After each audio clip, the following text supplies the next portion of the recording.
Good evening, everyone. The Planning Commissioner meeting of November 19th will come to order. All rise for the Pledge of Allegiance.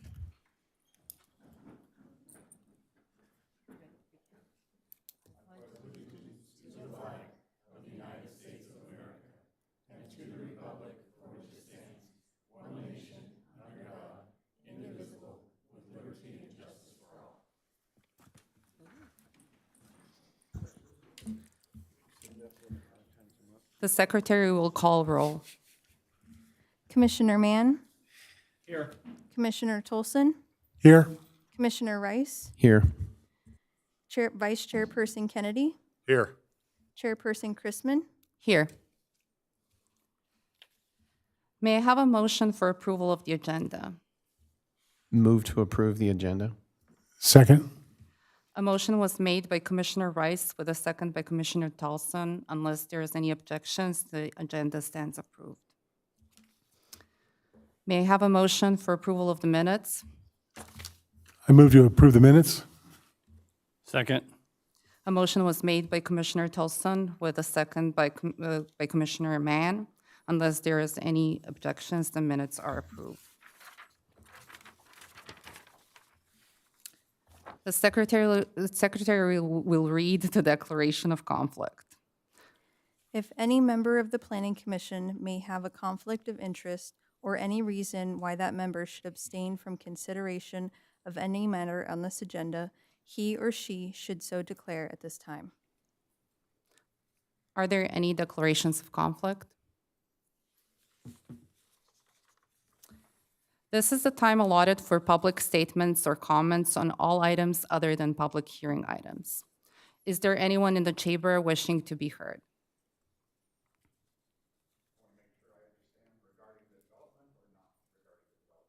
Not regarding the development. Thank you. Okay. Is there any correspondence from the Deputy Director? Yes, Chairperson Chrisman, members of the Planning Commission. There is a supplemental agenda item for item 11A1. We received correspondence, and the agenda item provides that correspondence and a staff response for 11A1. Thank you. We don't have anything on the consent calendar, right? Okay. This is the time and place set for a public hearing on the consideration of CUP S 2024-0002 and the determination that the project is exempt from the California Environmental Quality Act. Are there any ex parte communications to report? May we have an oral report on this matter by staff? Yes, Chairperson Chrisman, members of the Planning Commission. Tonight's request is a conditional use permit for the proposed drive-through restaurant at corner of Cochran and Tapo Street. Our Associate Planner, Neil Morissette, will have tonight's presentation. Neil?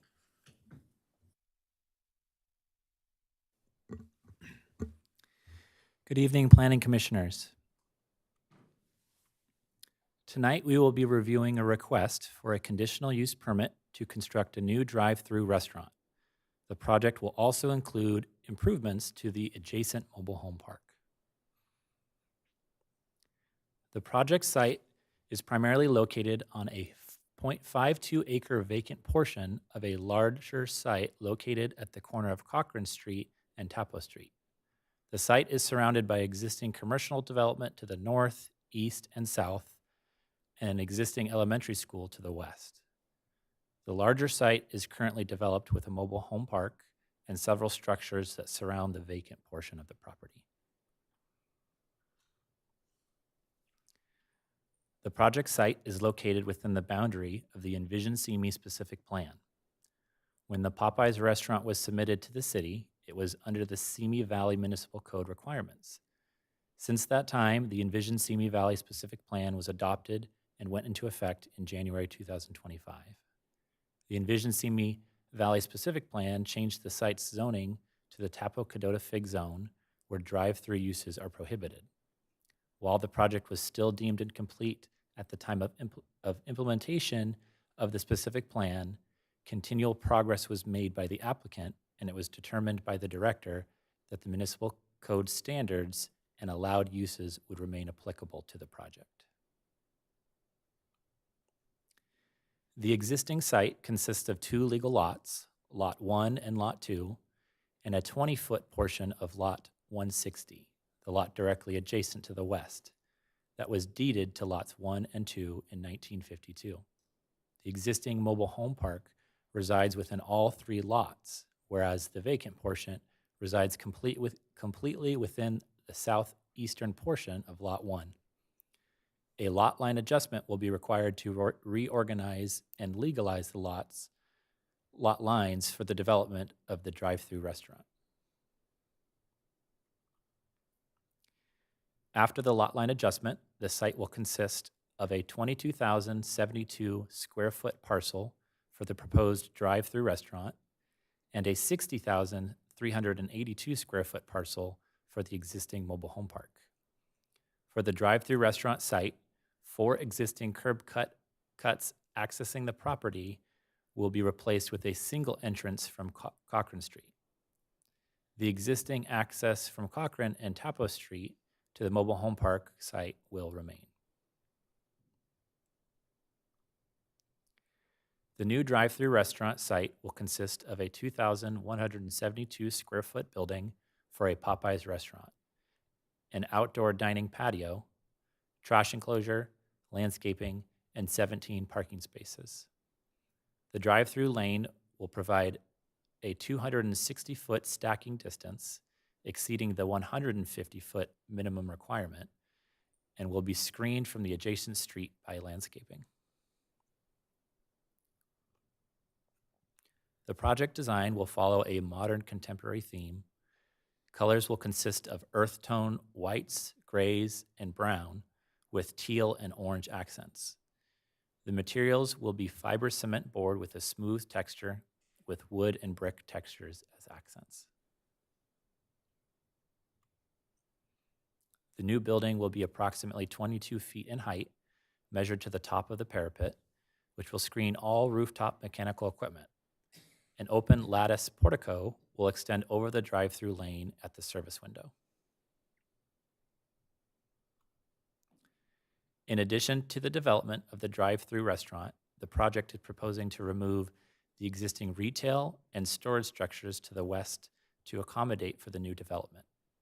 The project will also provide several improvements to the existing mobile home park, including new landscaping, 24 new striped parking spaces for a total of 37 total spaces, 16 carports, and a new trash enclosure.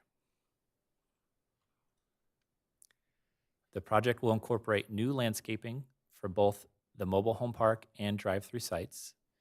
As detailed in the tree report prepared for the project, 3 protected trees, including a bush cherry, holly oak, and crepe myrtle, will be removed and mitigated on site.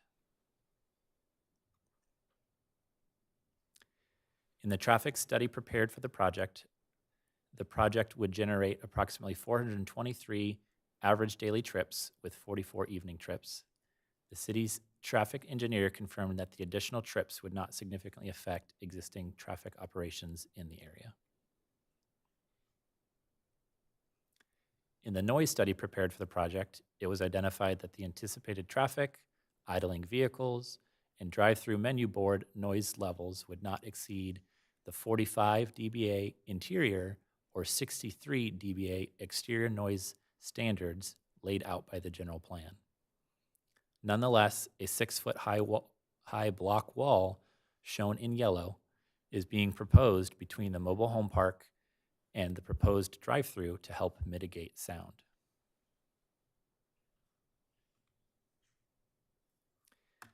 A supplemental staff report has been prepared in response to public comments regarding the lack of review of the proposed menu board.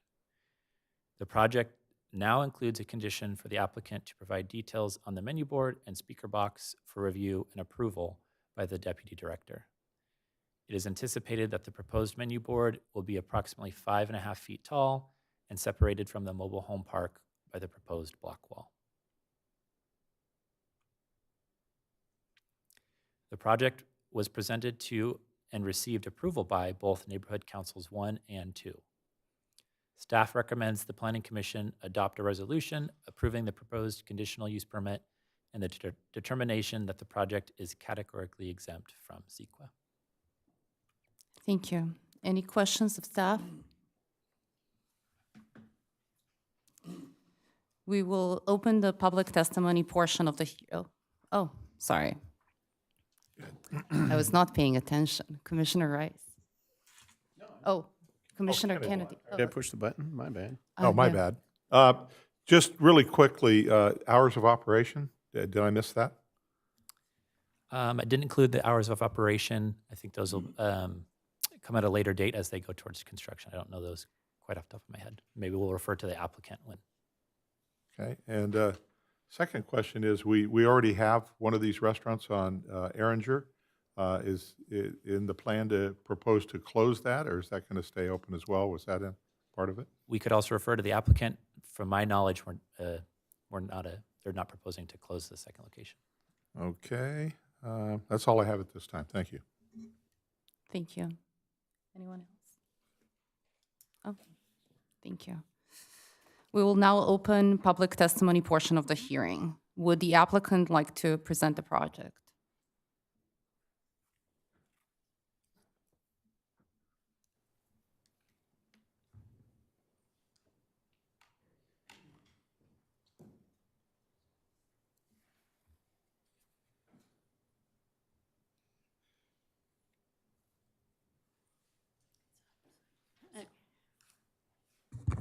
Good evening. My name is Susan Jones, and I'm with SJ Design Group, and I am representing the client, Mike Moreau.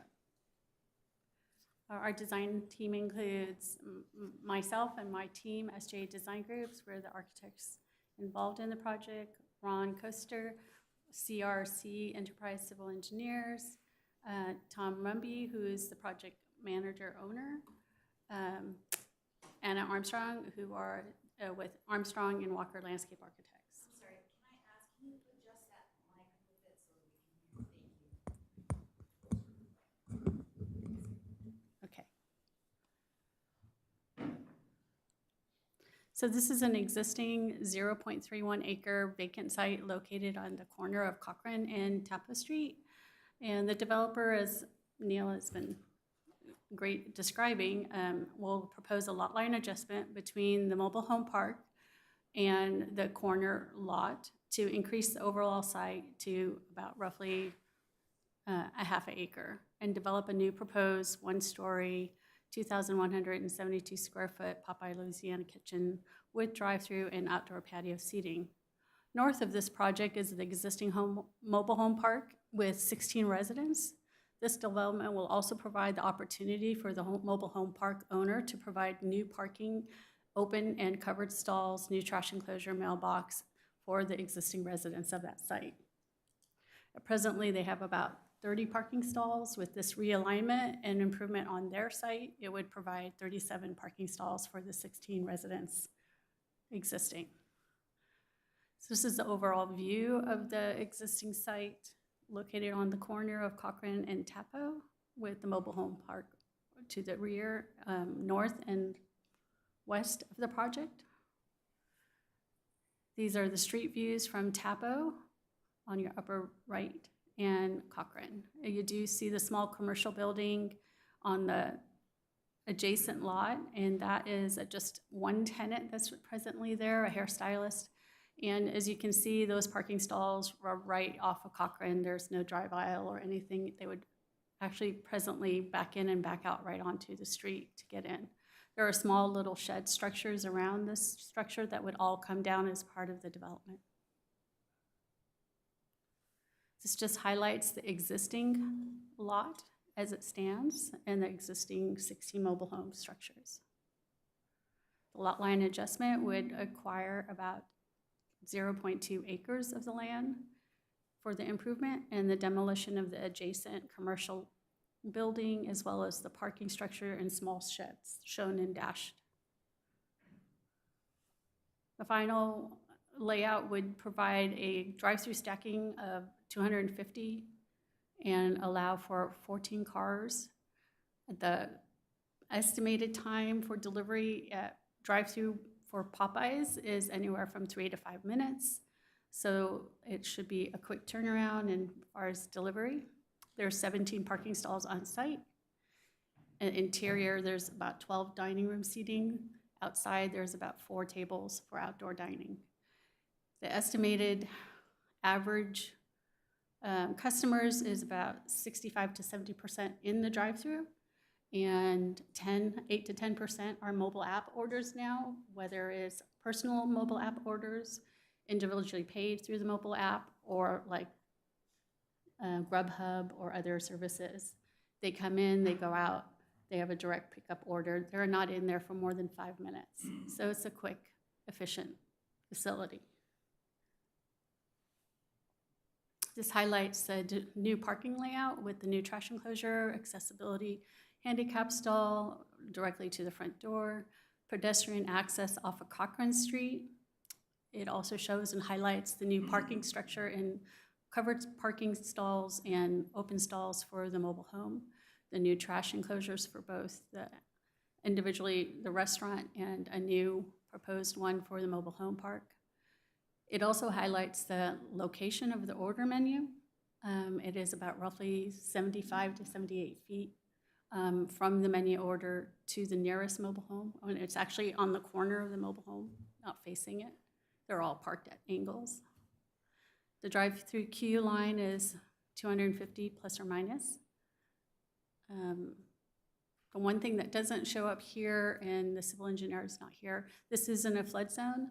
So besides the landscape screening that'll occur along Tapo and Cochrane, there'll also be a small retaining wall that'll be roughly anywhere from 30 to 36-inch height. The civil engineer will have to determine that with flood control to meet the mitigation measures for any flooding in that area. The pad will be raised about 30 inches. And so you do have a handicap ramp off of Cochrane. It's not a switchback, it's a straight run, and then you turn and cross over at the front. Well landscaped, 2 new tree wells. There will be boxed, 24-inch box, so they're not going to be the small 15 gallons. Fully pretty mature trees on both Cochrane and Tapo. I think it's beautifully landscaped and well screened for the hedges. Plus, you have the retaining wall that will definitely screen any headlights for oncoming traffic coming off of Tapo. This is the interior layout showing the 12 proposed interior dining areas, 3 kiosk menu boards. This is really since COVID or after COVID, most franchisees and most fast food facilities have really scaled down the indoor dining and really come to mobile app orders, online offers, and self-ordering. Exterior is per the new corporate standards for Popeye, this modern, more contemporary look with their signature colors of orange and teal highlighted around the perimeter of the building. We have at least 4 material types. Our vintage cedar wood, Nichi wall, it's a rain screen system. Our Nichi wall brick, both in white and red. And then our 3 stucco paint colors. Plus the teal is the metal banding and siding and the metal canopies and the teal shutters and awnings, which is also a signature item from Popeyes. Side and rear views. You've got the door leading into the kitchen. The single door past that is to the oil recycle tank, which is Popeyes actually has, instead of having a pickup or a delivery for oil, it's actually siphoned directly from the fryer vats into a recycling tank. And so the pickup service comes through the drive-through, connects through a port on the exterior of the building, siphons all that out and moves right out.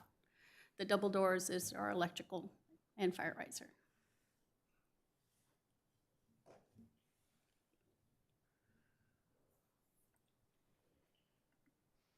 And then I do have a small video I'd like to show you. Oh, it didn't go on. Start over.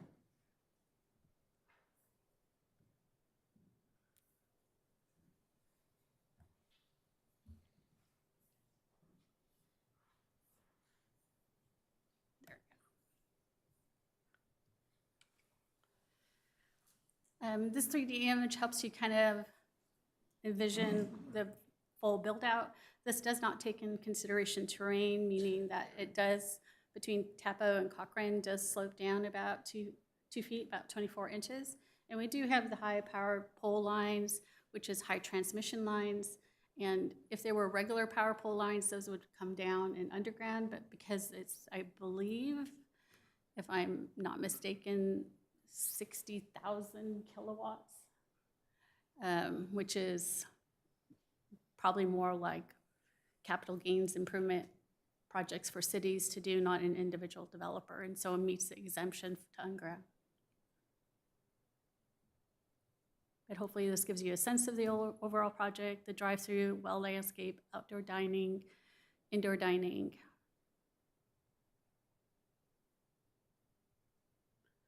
Porte-cochere, parking.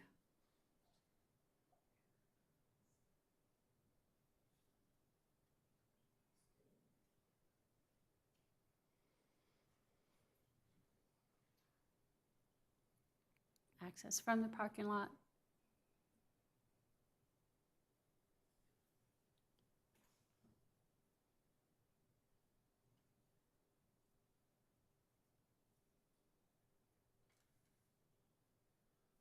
You can kind of see the menu board and the canopy. And that's it. Any questions I can answer? Thank you. Are the rest of the applicants would like to add something? Or?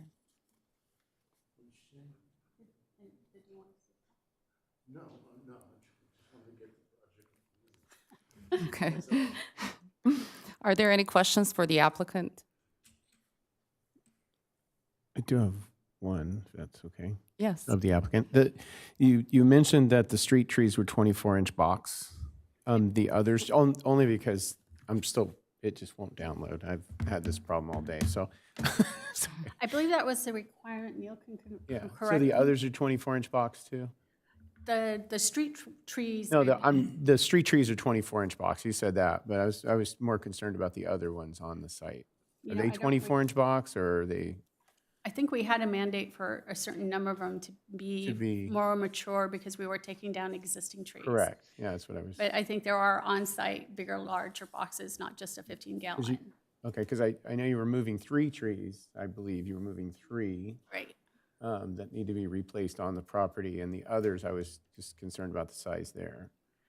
They're not fully mature trees, and I know one of them was actually really a shrub that's Yeah. overgrown. But, and Neil can correct me, I know the street trees are all box trees, and then there was a certain percentage that on the on-site trees would have to be. I don't have a total count, and I'd have to look back on the drawings. Okay, because it's just the 24-inch box tree is not really that large. I mean, these are much bigger trees in the animation than a 24-inch box tree. That was my only point, so that's all. That's it. And I still have the question about the hours of operation. So I believe it's 10 a.m. to 10 p.m. Thank you. And you mentioned the prior or the other location in town. It's a separate franchisees, so they're not partners or anything, and so this is a new franchisee. Any other questions for the applicant? I've got a couple. How big is the sidewalk both on Tappo Street and Cochrane? I believe it's 8 feet on both sides. Okay. And then you mentioned that it's in the flood zone Yes, it's and there's a retaining wall. Are those on the drawings, the yeah, retaining you wall? kind of, you see it in the drawings, in the architectural drawings. It's keynoted and depicted along Tapo and turns the corner on Cochrane. And it is on the civil engineering drawings as well as noted. The pad would have to be to the new FEMA standards for flood zone areas. The pad, meaning the pad where the building sits on, has to be 24 to 30 inches above the crown of the adjacent street. So with that in mind, also the retaining wall is part of the requirements or mitigation measures for flood. Okay, now, also, when you talked about the oil being collected through the drive-through, is that a truck that's going to fit underneath the eave of that? Yeah, they're small trucks. And it goes, and the recycling happens the middle of the The night? service, yeah. Or during the day? I think it's like once a month they come, and it's early morning operations. Prior to opening? And then on the sign, it says, love that chicken. Is that, All signage is just what they would turn in and have a separate signage permit. We understand signage is a separate review and approval. okay. And then the handicap crossing, they're crossing the driveway. And in the picture, it showed a red car. Is that the handicap spot, or is that, The one, Closer to the ramp. the very first parking stall in the parking lot is a handicap stall. So the loading aisle zone is always to the passenger side. The crossing from Cochrane crosses over because of the grade differentials. It will have a ramp with handrails and then cross directly over. okay. And then is Mr. Remby is here? He is here. Okay, okay. That, Was asking if you no, that was it for me. Commissioner Mann? No questions? I have a couple of questions. Do you have any kind of odor equipment or filtration system? Because I couldn't find it in, I'm sorry, what kind of filtration? like for odor control that is going to go possibly towards the mobile homes? So all the exhaust fans and hoods and makeup air have a filter system. They're double or triple filtered. So it's standard, industry standard. And that's all I know. Okay, thank you. Another question that I had is, you mentioned during the neighborhood council meeting that the deliveries are going to be twice a week during the night between midnight and 4 a.m. Yeah. Is Early morning deliveries, it's one track. The way Popeye can you please come up to the mic so that we can all hear you? Thank you. I'm sorry, but Don't worry about it. Now, Popeye's deliveries for their supplies and food is generally a maximum of 2 trailers a week. They're delivered during the night, or generally it's between about probably 3 to 5 or 6 in the morning, but it's one trailer. What their system does, which is really neat, is that everything that they order, regardless of the items, comes on that truck. So there's just one, like I said, 2 deliveries, a Saturday and a Wednesday, or a Tuesday and a Friday morning, but yeah, they're gone. Yeah. And it's, again, it's a 52-foot trailer. Takes probably about an hour or so to unload it, and they're gone. So, my concern is not necessarily with how long it's going to take, but if it's between midnight and 4 a.m., it's going to get, to my perspective, it's going to get old really fast with the beeping noise of backing up truck and everything to the residents. So that was why I asked that question. yeah. We haven't, they haven't run into that issue, you know. But, and if you take a look at the surrounding area, most of it's commercial, except for the mobile home area. So we're not going to, but again, it's kind of transparent. It really is. Yeah. Thank you. Yeah. Any other questions for the applicant? Real quick. So are you the property owner and the franchisee? No. I'm the project manager for the project, Okay. to build the project. Got it. Yeah. Is the property owner here tonight? He's here. Okay. Thank you. Okay. I have James McGillis.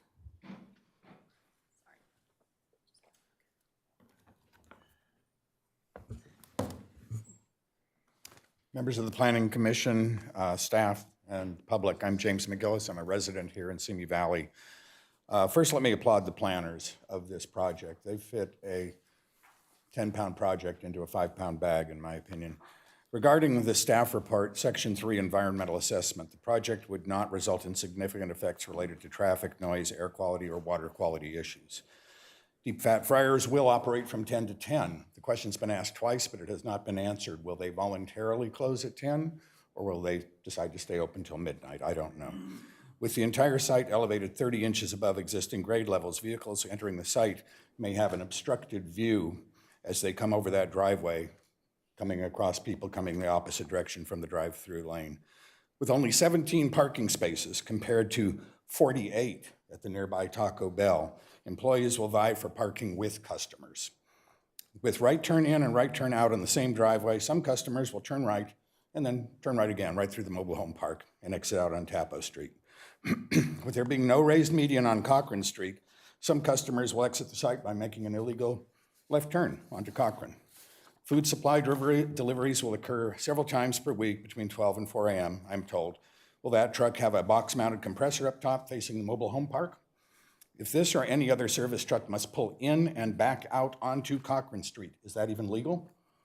Given that there are trash, recycling, and compost containers on the site, how many trucks will it take to remove all three of those types of waste? With at least 12 dining seats plus patio seating, will a single unisex bathroom be adequate to serve both public and the employees? Given the potential for salmonella and other bacterial contamination in raw chicken, should the public utilize the same restroom as raw food preparers? Environmental Services Item A15, permittees must have plans for mobile home park carports approved by the city. Why are some of the parking places covered while others are not? Why is there no provision or requirement for solar panels on the carport roofs to mitigate electric bills for that mobile home park? My overall assessment, although the build as a mobile home park, at least one of the dwellings located adjacent to Cochrane Avenue is a recreational vehicle, not designed for permanent or residential living. Having a high-volume drive-through restaurant surrounded on two sides by a non-conforming mobile home park will create both traffic and environmental issues not fully explored in this plan. It is not a fluke in timing. If not for a fluke in timing, we would not be here tonight discussing a conditional use permit for a project adjacent to a non-conforming business, both of which are in contradiction to the envisioned Simi Valley plan. Prior to approval of this project, the city should address the incompatibility of 16 residences directly adjacent to a busy commercial enterprise. Thank you. Thank you. Mary Reeves.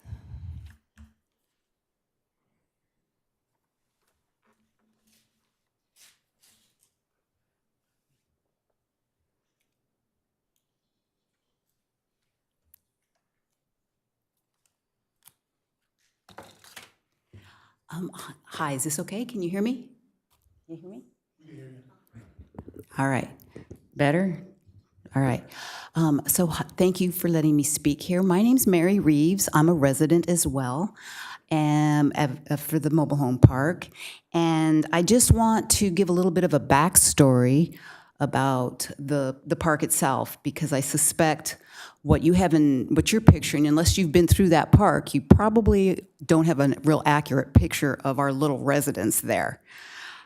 So for me, myself, I am a native of California and moved out of state, and then unfortunately found myself into some unfortunate events that required I hightailed it back to California. And once I got back, and this was just not that long ago, I realized that there was not a place within 1,000 square miles of Southern California that I was going to be able to find a place that I could afford to live on a single income. So I was so pleased to find this little mobile home park.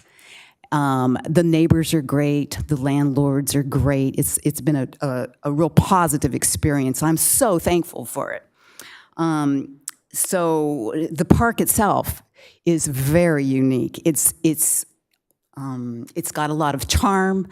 It's so unique. It's one of a kind. So as you probably already know, right, that it was an orange grove. And the orange trees, there's so many orange trees still existing there. And my little mobile home has a little orange tree in the back, and these oranges are like, you can't get these oranges anywhere else. They're so juicy, you can't even eat them, but they make amazing orange juice. So it's a great place to live. The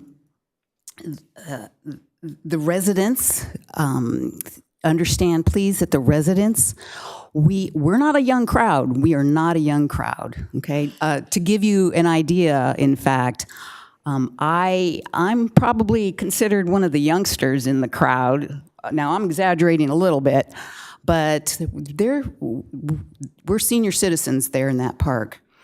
And the reality is we get it, right? That lot is, we can't stand in the way of progress. That lot needs to probably be developed. It can't stay vacant forever. So what's going in there, right? The Popeyes. It's inevitable. Something has to go in there. But we're not great with change, especially as we get older. We're not great with change. I had to get a new purse, and that was like high drama for me, getting a new purse. So we're not good with change. Well, we've got some significant changes coming up here that's going to have an impact on our daily lives, a significant impact. Let's start with, and Ms. Christman, you brought it up, the odor. Now, is there anything that can be done about the odor? So we're talking about deep fried food, deep fried chicken, deep fried fish, and we have to assume that they're going to abide by the rules and do the filtration system and whatnot. But the reality is there's no way that aroma and those odors are not going to permeate into our homes. That's the reality. So that's just going to have to be something that we're going to live with. So that's a huge impact, though, is the aroma, the odors. The second thing, the light pollution. Now, nobody's brought that up that I've heard.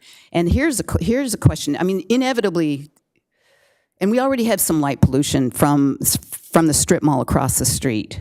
But the light pollution that's going to occur, I didn't see anything mentioned or on the slides about street lights, or excuse me, parking lot lights.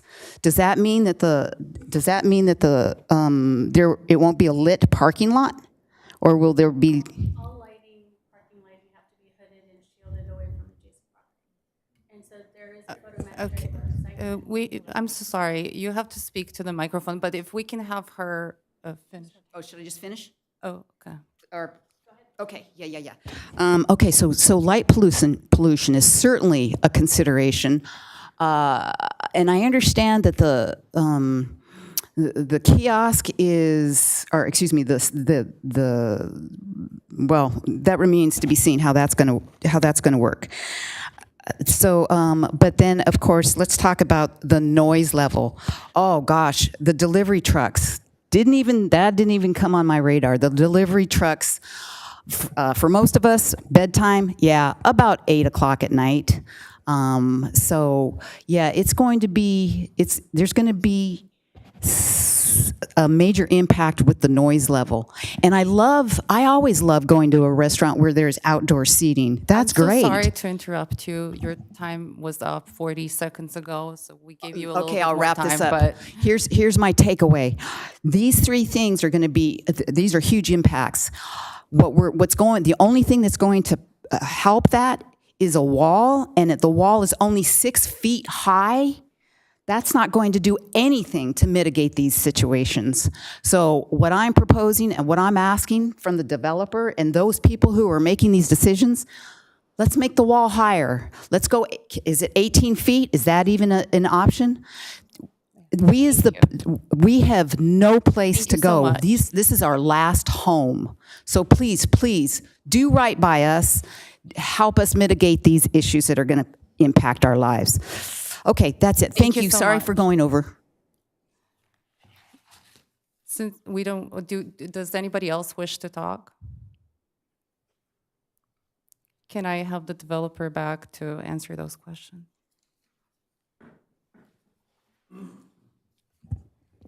So in regards to lighting, the parking lot obviously has to be lit. And part of the application package, we did submit a site photometric, which basically is a light level reading of the parking light standards. And it shows kind of these billowy bell-shaped diagrams on the ground, and it has the foot candle level. So anything beyond our property line has to read at 0.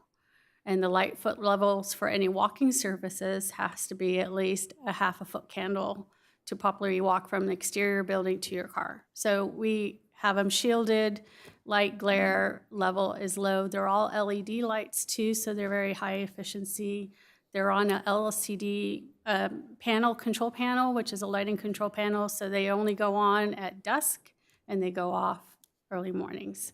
So nobody's having to switch anything. It doesn't just stay on all night or things of that nature. It would meet the city ordinance of that requirement. And if I can backpedal a little bit, as far as parking, it does meet the parking standards set by Simi Valley. So if Simi Valley had requested more, then we would have acquired more land to provide more parking. But we do meet that standard in regards to 1 stall per 125 square feet of building area. Thank you. Are there any comments from staff regarding statements made during the public hearing?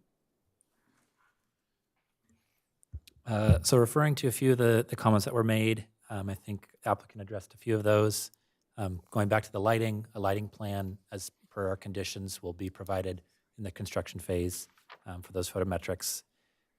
Similarly with the odors need to be per the standards that are required for them. So it's that staple standard. Visibility, we talked about the wall that was there.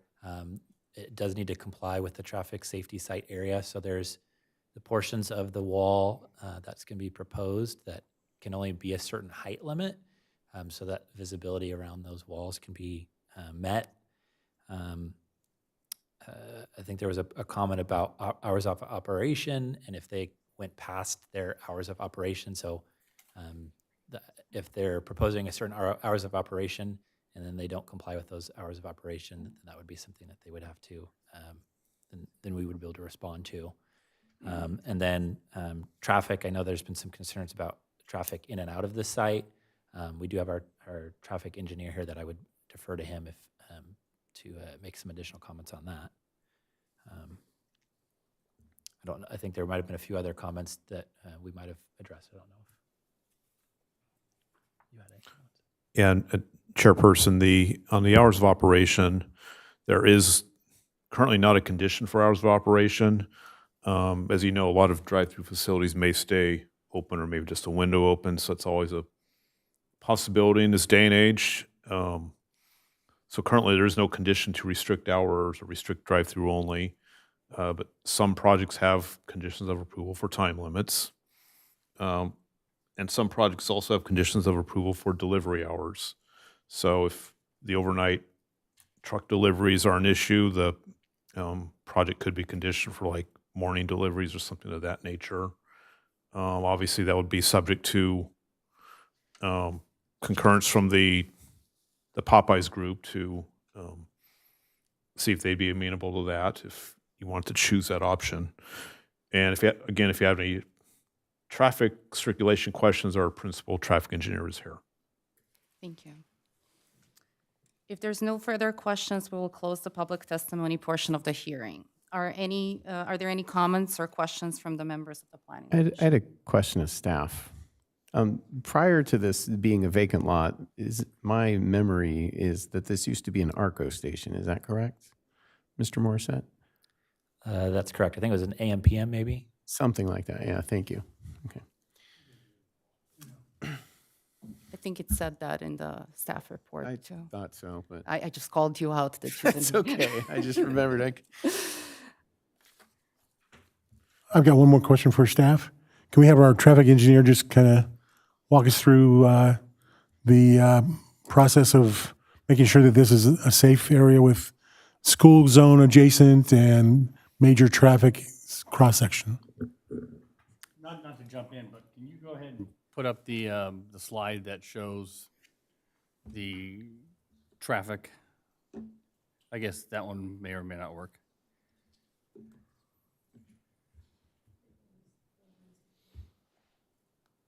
That one's fine.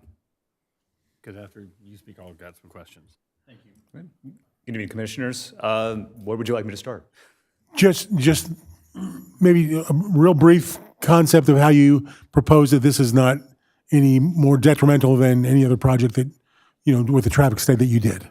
Sure. So I think best to start with is that this project actually developed its, oh, thank you. Developed its own trip generation rate because it doesn't necessarily conform with what we would normally anticipate of a drive-through restaurant. In fact, from the very beginning, the applicant contended that this is a lower trip generating project. So as part of the traffic study, they developed their own trip generation rate, studied 3 other Popeyes, which is the requirement out of the Institute of Transportation Engineers Trip Generation Manual. So they followed those guidelines, produced their own rates, so they are able to demonstrate that their project actually generates less trips. Now, if you compare that project to a gas station, which 2 of the 4 corners of the intersection do contain a gas station, the trip generation is probably about a quarter of what we would anticipate for a gas station. And the configuration of the intersection is, with the exception of north and southbound, is the same all around. So the current gas stations on the southeast and southwest corners do allow for left turns into the project. Now, the vehicle code does not say that it is illegal to make a left turn across a double yellow. So for somebody to be heading eastbound, they could make a left turn from the left turn lane into the project. That's not an issue. Same thing is occurring currently for westbound traffic into the gas station on the southeast corner. It is not technically legal to make a left turn across a left turn lane, so crossing the solid white is not a legal move, but it would be legal to make a left turn out and into the left turn lane to make a left turn heading northbound on Taplow Street. So in that regard, the configuration is not unusual for the intersection, and there are uses at that intersection that generate more trips than would be anticipated for this project.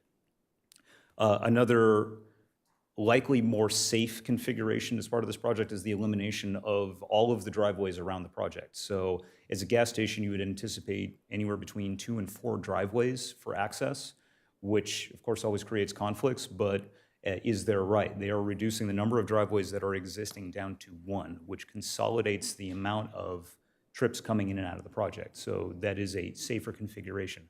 They are also eliminating the back-in or head-in parking spaces of the adjacent use, which then reduces people backing into traffic 45 miles an hour, 45 mile an hour traffic on the street. So all in all, I would say the configuration that they are proposing is a safer configuration than what is existing. And then, I'm not sure if you go into this at all, but do you know if there's a crossing guard at that intersection during school hours or before or after school hours? Do you know? That is a very good question. That's not the There city. is- I know the intersection is painted yellow, so that doesn't necessarily mean that there is a crossing guard, but it, And the bus stop is on the opposite side in front of the car lot, if I'm not mistaken? No, it's there's- also a good question. I would have to look that up. Okay, just, thank you. Sure. As far as school is concerned, the project would not be open. It would be open in the afternoon, obviously, during pickup, but it would not be open during drop-off. So 10 a.m. would not coincide with the a.m. drop-off period. Okay, so, sorry. Could I go? Yeah. We have a better picture under Exhibit 1 that actually shows the driveway to the west of that. Do we have another picture that we can show?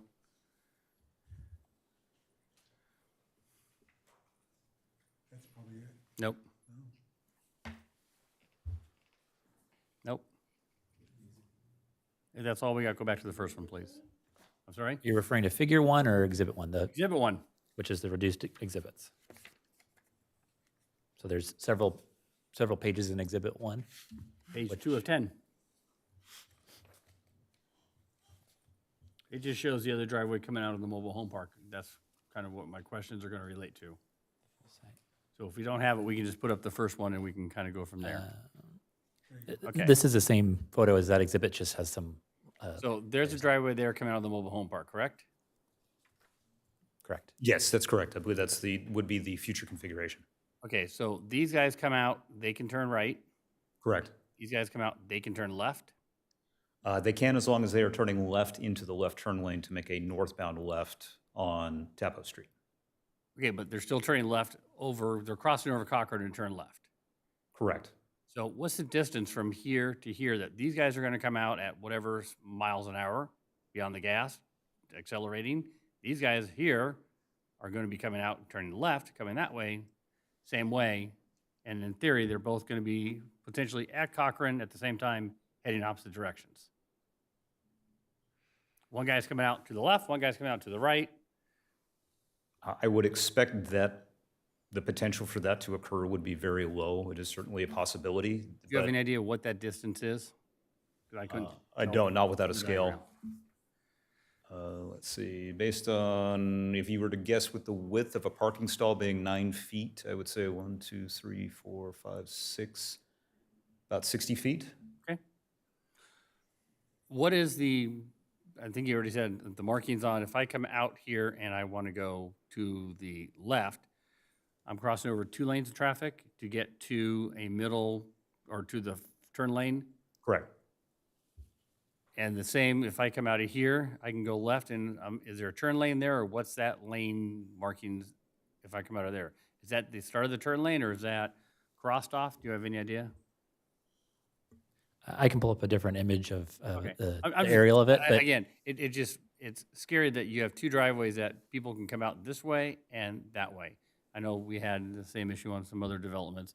And I'm not, It's right turn only on the exit of the drive-through. no, it's not. Okay. Because what I just said, they can come out and turn left or they can turn to the right. These guys coming out here can turn left or turn right. Is there any way we can make either one of those driveways a right turn only? I guess in theory, we can condition it. We could condition it, assuming that the applicant present tonight has authority over both properties. I don't know that we could condition this driveway unless the owner would be the same. Okay, that makes perfect sense. And the other question, thank you very much for your time.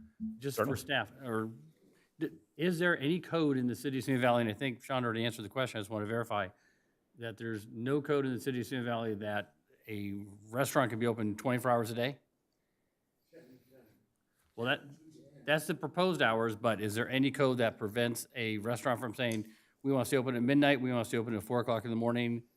If not, is there something we can do to condition the hours? That's correct. Certain restaurants are, as quoted, always open. Okay, So it's not a restriction unless a conditional use permit, when this case happens to be a drive-through facility, which triggers a CUP. Theoretically, you could add a condition to limit hours of operation. okay. And the same for deliveries, is there a way we can add in that they can't deliver prior to 5 AM?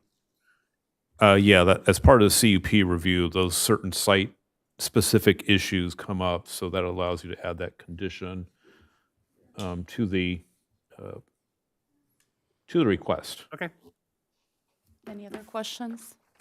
Yeah, the traffic engineer, I need an edification. Mr. McGillis indicated that patrons leaving the restaurant could hook a right and another right and drive through the mobile home park to get access to Tapo Canyon. Are there rules that says that they can't have a gated entry for that access off of Cochrane Street for the mobile home park? They could, they would have to meet certain requirements for the location of the gate, so there had to be sufficient queuing distance so that they wouldn't be able to park on the street or on the driveway or block the sidewalk. I'm not sure the utility of entering the adjacent site and then turning onto Tapo Street necessarily, unless they were going to continue south, because there is a median on Tapo Street. Right. So they couldn't make a right into the mobile home park and then make a left to go north on Tapo Canyon. Yeah, I remember there being a median there. And, okay, that answers my question there. Thank you. Any more questions? No, thank you. I do have a question for you, Sean. Is there anything that we can do about odor control?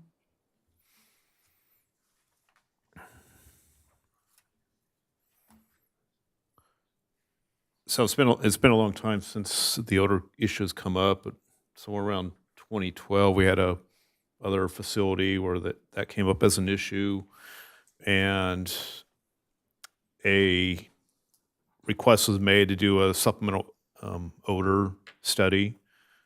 It's maybe a very specific type of study to prepare. I know don't recall the results of that.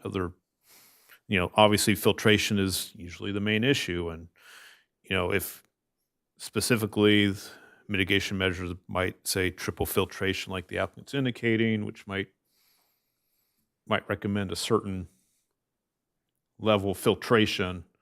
But yeah, the specifics of that study is, I guess, very scientific.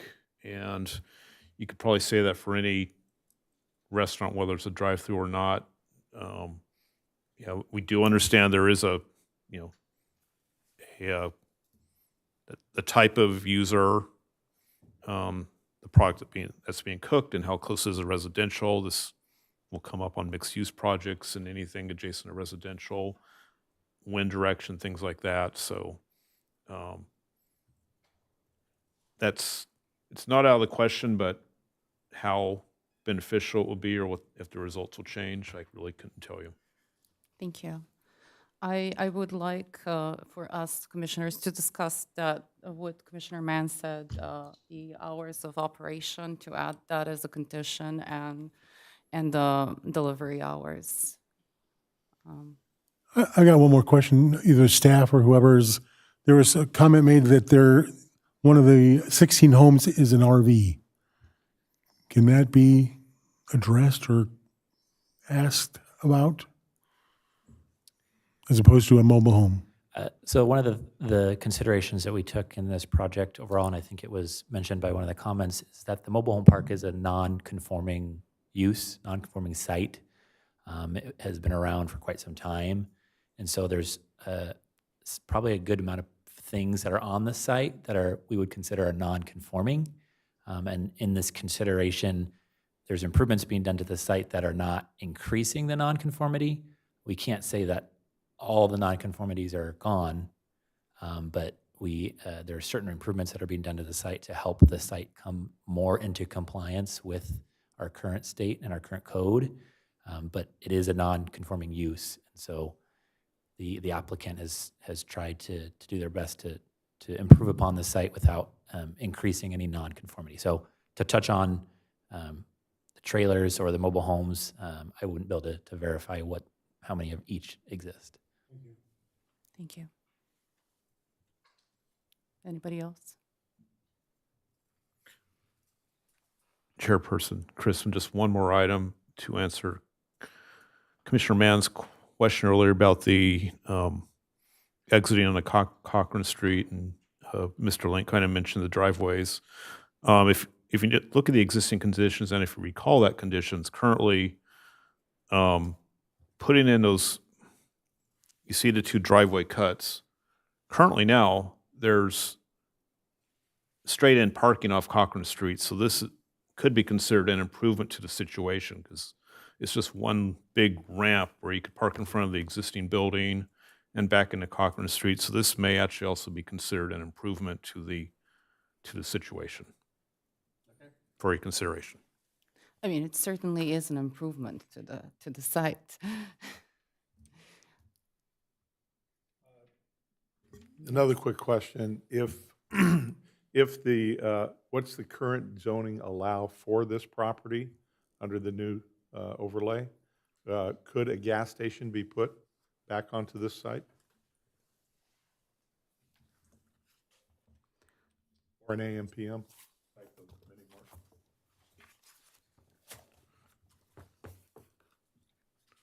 Under the Envision Simi Valley. I'd have Pulling to up my verify. matrix, if my staff beats me to it, they could chime in.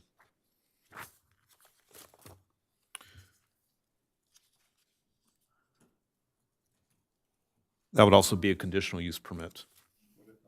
Uh-huh. What uses can they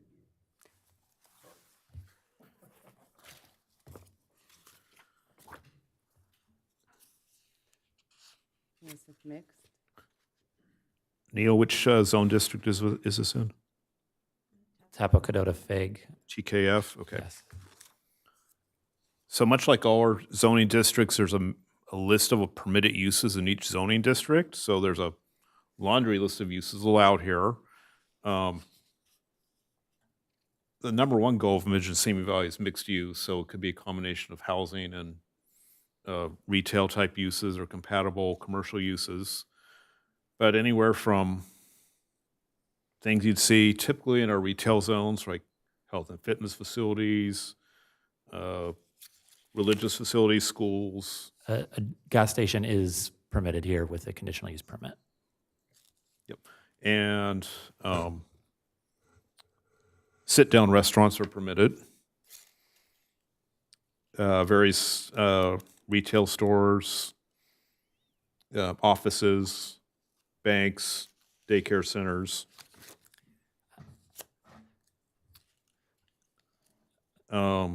Sean, I have Office-type facilities. the use tables up on, so Envision Simi right here. Just as Sean was mentioning, it's an extensive document. This section over here, the Tapacadota Fig, there's still a large amount of uses that would be permitted here. And in going with the previous code where a drive-through restaurant is not permitted in the Envision Simi, but in the older code, there are a lot of other uses that are potentially, and going to some of the other comments about like parking, if the Envision Simi requirements were in place, there would be substantially less parking that would be required versus what the municipal code requires. So there's a little bit of give and take depending on which code you end up going by. But as we clarified, gas stations right here is allowed with a conditional use permit. That answers my questions. Thank you. Thank you. Any other questions or comments?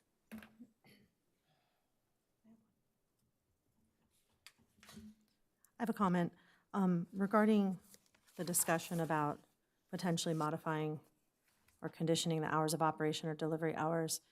One concern that comes to mind is because it's a franchise and not an individually owned business, I don't know that the person with authority or the entity with authority would be here to be able to agree to that. So I don't know if you're considering either of those or both of those, if you would want to consider potentially continuing the item to do that. So just something to think about, because I don't know if the decision maker is here. It does not seem like that is the case. That is all. Thank you. Are we considering that? I don't think so.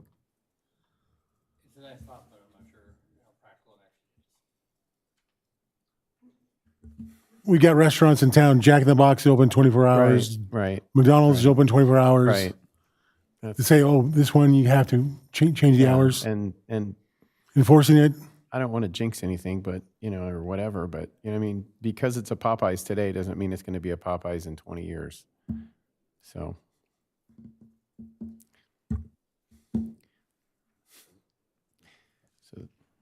Hours may be different, so. Agreed. No, we're close to public hearing, but if I can reopen it.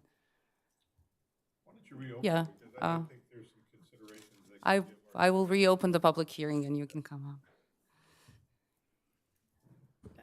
up. After speaking with Tom, the project manager for the client, he's amicable to agreeing to adhering to the 10 by 10, 10 a.m. to 10 p.m. That is his hours of operation. He has no whims to change it. They don't stay open after 10. And if 5 a.m. delivery service is the earliest they can deliver to, they would adhere to that as well. If that would appeal to the neighbors and show that they're trying to accommodate and address any concerns that neighbors might have. Thank you. Thank you. That is very nice. My concern is about the neighbors because it is very close to their homes. But it's nice that you guys want to be great neighbors. I really appreciate that. So we're going to close the public hearing again. The chair will now entertain a motion. Oh, I'm sorry. May I have the reading of the resolution first? Are we done discussing? Oh. Are we done discussing? I've got a couple opinions on the whole project itself. In my opinion, I've got two cards that came up from the public that says basically no on this project. And we've got some, one a hairdresser that's getting relocated, so she's moving out.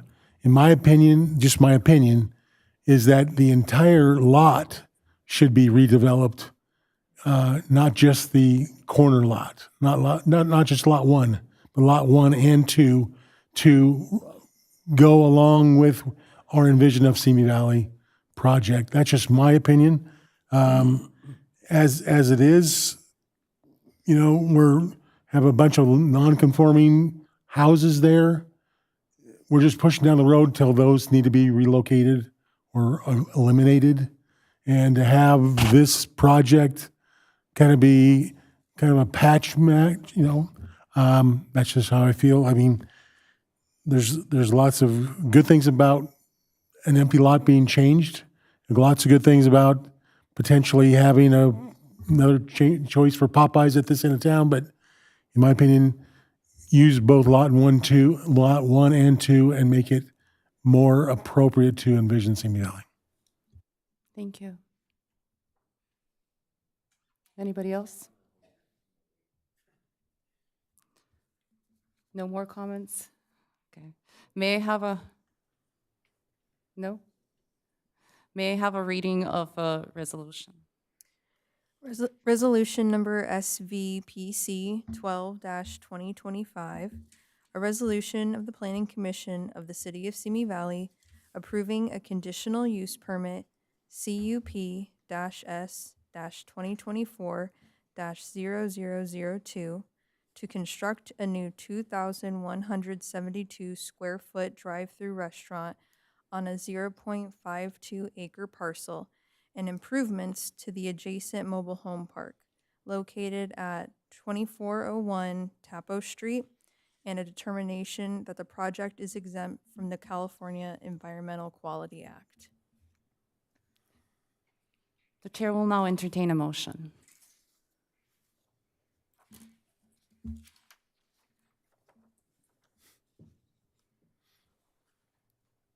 Oh, they don't have the papers. I move to adopt the resolution denying the project.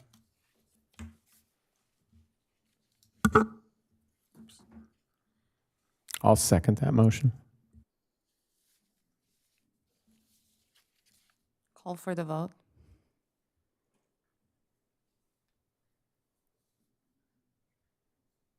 It was to deny.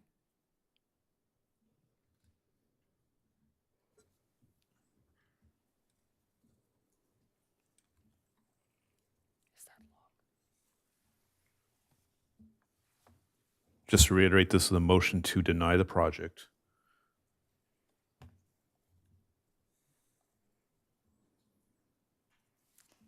The vote is at a stalemate.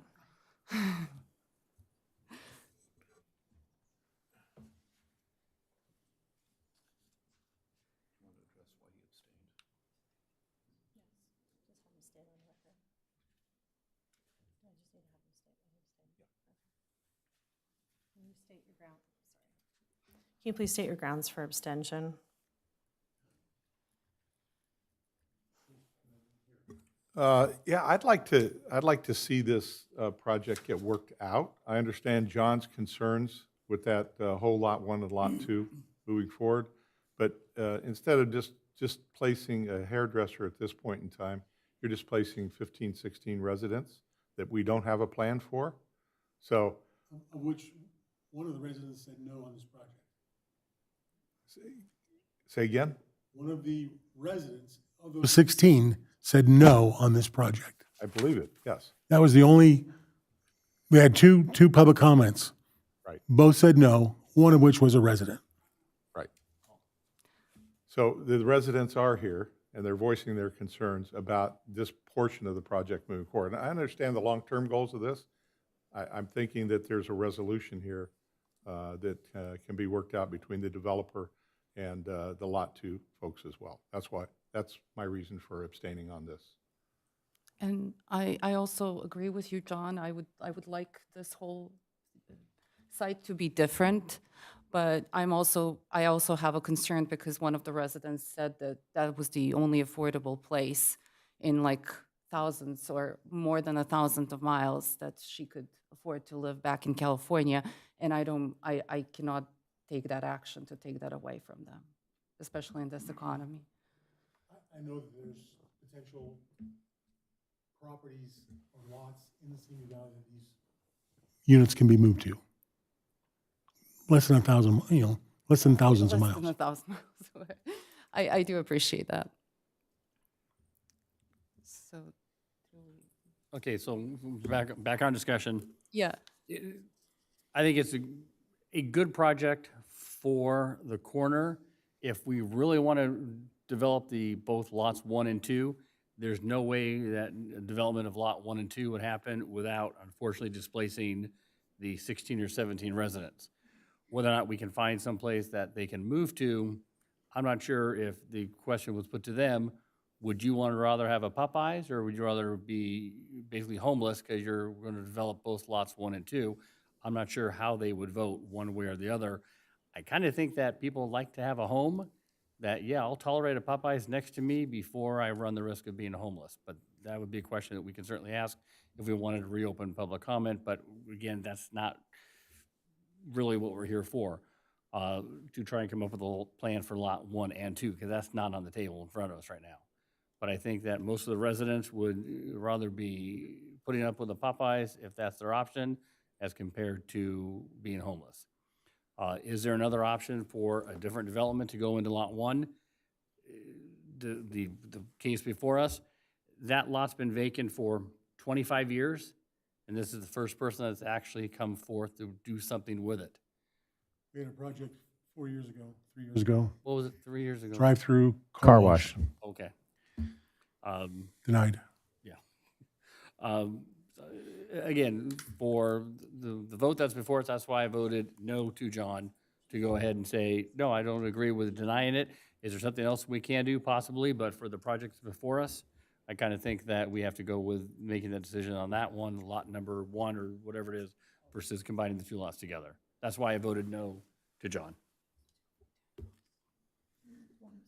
I'll go ahead and add to that. That's why I asked for the other potential uses of that property. Deal with the monster that you have today, or take a pick list of monster that you may have tomorrow if this doesn't get developed as proposed today. And if I was living there or my mother was living there, that's what I would consider. Do you want a car wash there with the blowers and the rest of that stuff doing? Do you want an AM, PM back there? I think I would choose the drive-through restaurant over what is on that pick list. Yeah. They're just, even with the lot line adjustment, it's still such a small lot to try and develop into something. It's going to be a drive-through something, because it's not big enough for any type of retail space. It's not big enough for a bank. Again, it's been vacant for quite some time, and very few people have shown an interest in it. So I applaud you for trying to make it work, and we'll just have to see what we can do here. So the motion has failed. Can I have the legal counsel just explain what our options are? Yes, so the motion has failed. The abstention counts as a no, so you don't have a majority vote. You can make a motion to reconsider. Otherwise, the motion has failed. I have a question of council. Is there the possibility of continuance? Or since we voted, can we not continue? I mean, and that would be at the discretion of the applicant, I imagine, but. I guess we need reasons for continuance also. Well, if the applicant sees that possibly might be able to, come up with a reason, maybe could win over one of the commissioners, then I think that maybe. So one example might be to provide additional outreach to the neighborhood or the residents there. Definitely. Or maybe work on some way to reach out maybe more to the mobile home park, or do more for the mobile home park. Or if there's a specific design consideration related to the conditional use permit. So staff would need direction, and so would the applicant need direction if you did choose a continuance. Okay. I mean, sorry, maybe we could build a bigger wall, come up with a better ventilation system, offer additional carports, offer solar on the carports. I don't know what we can do, just ideas for the developer.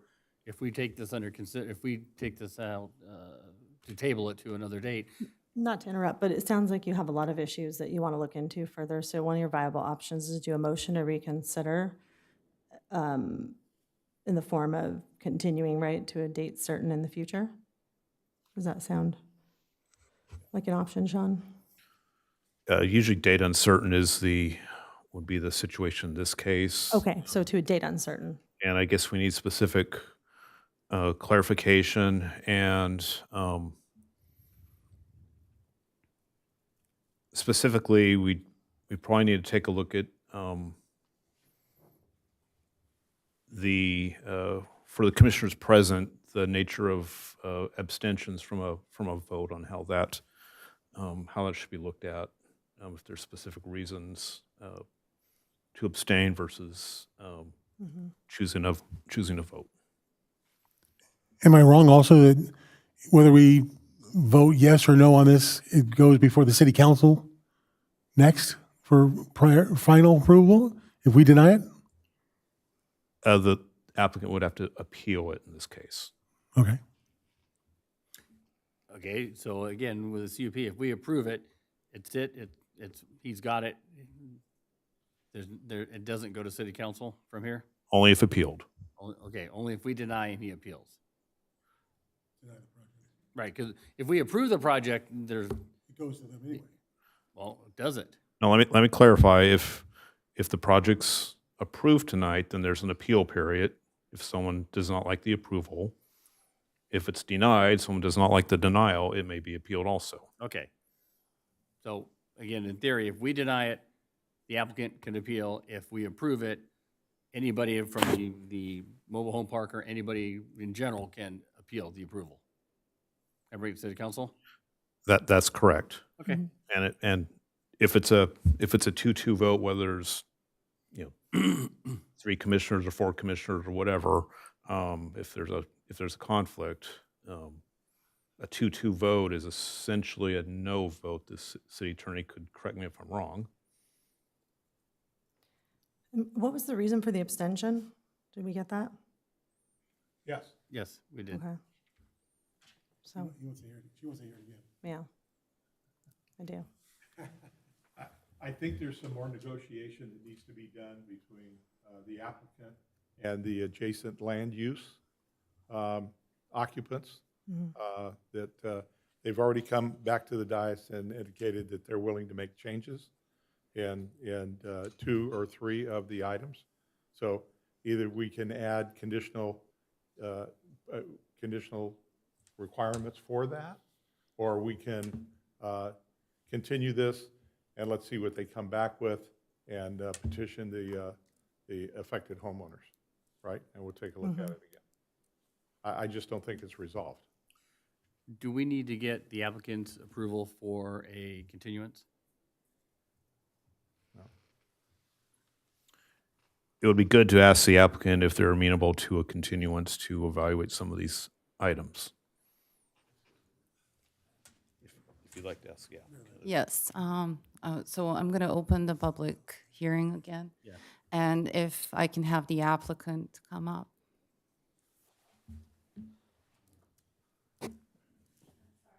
Yeah, Take your time. take your time.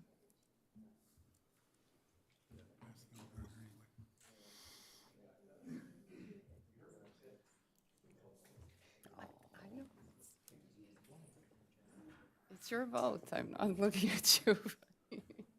If you want to reconsider and vote no to the motion, then the motion to deny it goes away, so it's.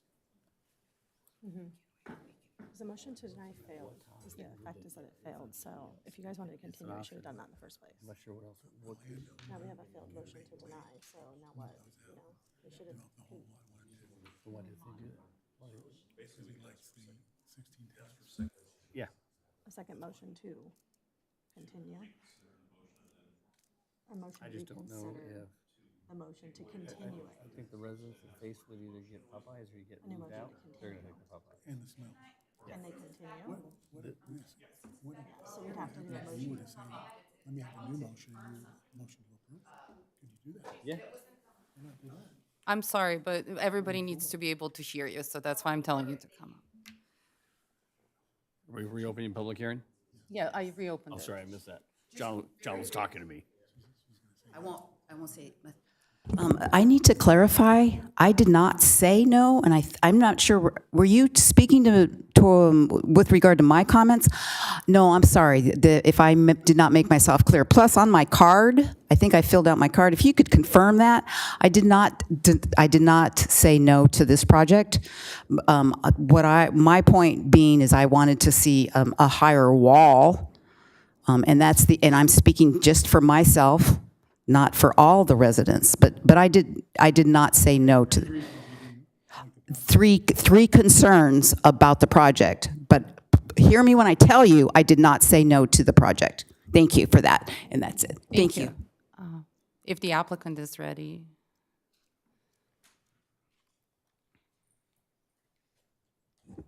I spoke to the owner's project manager, and he's willing to agree to a continuance and speak directly with the neighbors if need be. We did have 2 neighborhood council meetings, and no one from the mobile home park did show up, but that doesn't mean there's concerns still out there. We're amicable to the hours of operation. We're amicable to agree to the timing of delivery, not to be earlier than 5 a.m. And a 6-foot block wall is city standard, but we can agree to go to 8. 18 is basically, 2 foot lower than the ceiling here. So it scale's a little off, but we can go to an 8-foot block wall.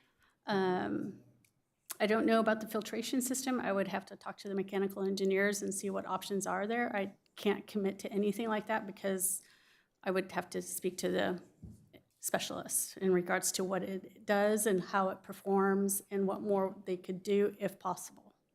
Thank you. And some other comments just to help out where the solar requires. So any new project in the building code since 2010, any commercial project has to have solar. So the Popeyes itself would have to provide a certain amount of solar, and that would either be solar on the roof or solar in the form of a car canopy on our project. But the realignment between the lot line adjustments and the mobile home park and the parking, covered parking, which meets city standard ordinance, two parking stalls per residence, one being covered, one being uncovered. So that meets the standards of the city. But adding parking and parking structures does not trigger any code requirement to provide solar. That would be the mobile home owner is deciding to do that. But him as you can't be your utility company to your tenants. So even if you put solar on the carports, the solar would only be allowed to go to the house panel lighting, the general lighting or irrigation system to the mobile home park. The individual residents would never be able to benefit from it because he, as an owner or developer, can't be a utility company to his tenants. So hopefully that clarifies that. Yes. Thank you. Does anybody else have questions for the applicant? Thank you so much. I will close the public hearing again. Does anybody Go ahead. wish to? I'd like to take a short recess to evaluate the procedural implications, and then that way I can guide you guys. Sound good? We're going to take a short recess.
We're back. Can I have a motion to continue to a date certain, and do you have dates to offer to us? Do we first make a motion to continue? Okay, so the applicant advised that he would be amenable to a continued date. We'd like to pick a continued date certain since the motion failed. So commissioners are considering proposing a motion to continue to a date certain. So they're going to go ahead and see what date we'll have everyone here, or mostly everyone here, so we can set that. So let's start with the date. We're looking at January. So on our follow-up item 11B1, we were proposing a date for January 21st. We could set that date if you choose to do a motion for continuance as a new motion. So date certain, this would not require re-noticing of a public hearing if the applicant may be available on January 21st, if that's the chosen motion. And if I may add, if that motion is to be considered, my understanding is the grounds for the continuance would include reconsideration and further investigation into issues that were brought up, including without limitation, the wall, the odor, traffic, hours of operation, and delivery times. If I miss anything, you can do that when you make the motion. And you want to call the applicant back up? to Oh, get the- I'm going to open the public hearing just to call the applicant to see if you're available on January 21st. If you can come up. I'm so sorry, sir. I would be representing the applicant, so I'm here now, and I'm sure we can confer on the delivery hours and the time of operation right now.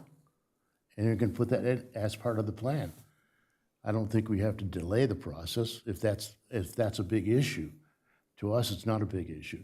Currently, the Popeyes owner who's doing this work owns 7 restaurants. All of them are 10 to 10. That's the operation. And all the deliveries are, early morning, as in between 3 and 5 in the morning. So I'm so sorry to interrupt you. Are you going to be available on January 21st? I'm going to have to be, if that's the rule of Yeah, the thank commission. you.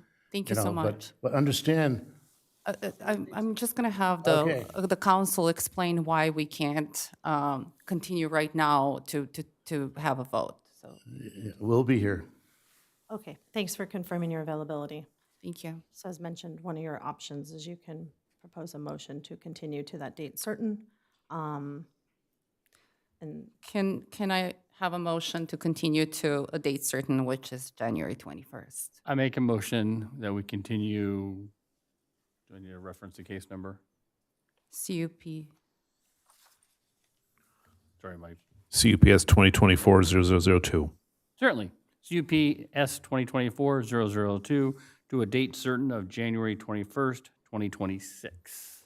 A motion was made by Commissioner Mann. May I have a second? I'll second. Call for the vote.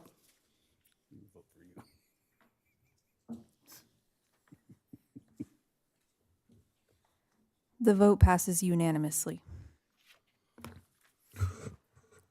Thank you, Chairperson Chrisman. Staff will work with the applicant to address the concerns raised in the public hearing tonight and bring back a report on the 21st. And I don't have the appeal period, right? We will continue to the next item. The next item on the agenda is item. Oh, they told me that. I'm sorry, I couldn't hear you. No appeal period. No appeal period? For the continuance. That's what I asked. I can say it either way. Can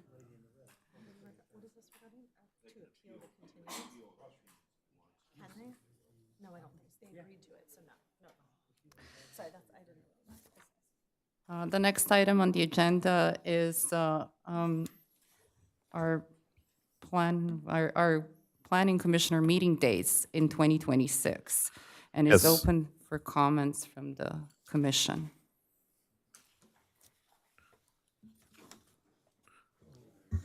Okay, and checking my calendar, I would prefer that we not have it on August 5th, and either August 12th works fine. That's the only conflict I see on my calendar. Can I make a suggestion that we do both of the alternate August dates instead? I'm good. Would that be okay? Yep. Okay. I can't be here on September 9th. Okay, hang on, so are we going to change August? Yes. Both. Changing both, August, Circle them both. okay? And you have September too. My interruption, my apologies for interrupting you. No, you go ahead. Okay, Yeah, I'm not going to be here September 9th, and I know Commissioner Mann has. September. I will not be here on the 23rd of September. And looking at the alternative dates, I would be missing the 30th as well. So makes no difference to me what date you pick in September. I can do the 16th. I can do the 16th.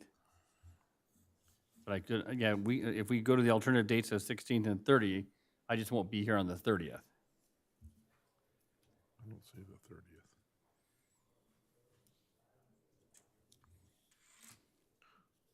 Anything else? I will not be available on May 6th. And looking at the alternative of, if we go to the alternative schedule of the 13th, hang on a minute, sorry.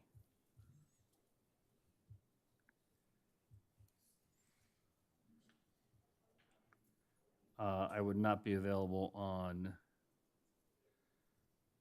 the 13th either, so.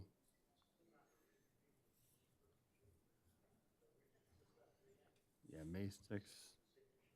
I would be available on the 20th, but I can't do the 13th, but I can do certainly the 20th and 27th without a problem. So either way, I'll be missing one of those days. So whatever dates work for everyone else for May. Okay. I'd like to move March 18th to one of the alternate dates. It doesn't matter which one. Probably be better to move it to the 25th if possible.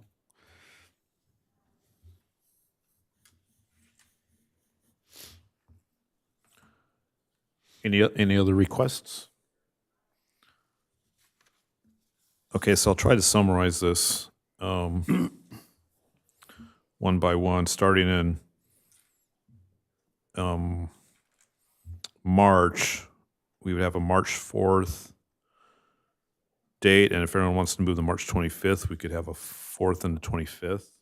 Yeah. Okay. Okay.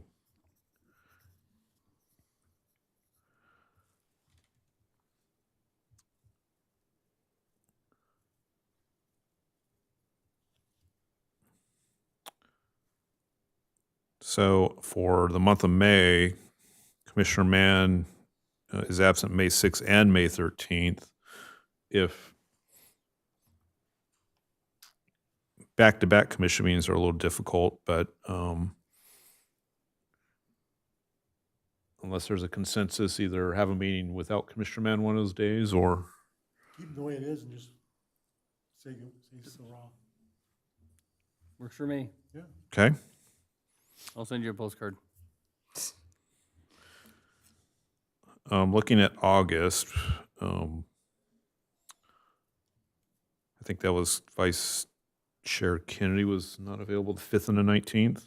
5th and 19th. At, Alternatives. So if we went with the alternate dates, the 12th and the 26th for August. Mm-hmm. if that works for everyone, we could do the alternate dates and make the 5th and the 19th the new alternate date should something come about. Okay. And then September, I am not available the 23rd or the 30th, so again, just have a meeting without me. and someone's not available the 9th. Me. Change the 9th to the 16th. So just go with the alternative 16th and the 30th?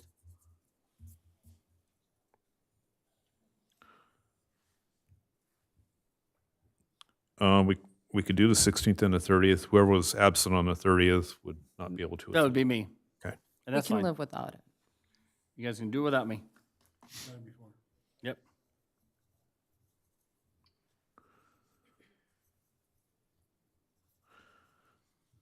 Did November just get, oh, there's no alternative dates for November, sorry, my bad. And obviously, a proposed date is December 23rd is, Should that be moved to the 16th? that might be a wise choice if everyone agrees. Yes, assuming we're having a meeting, yes.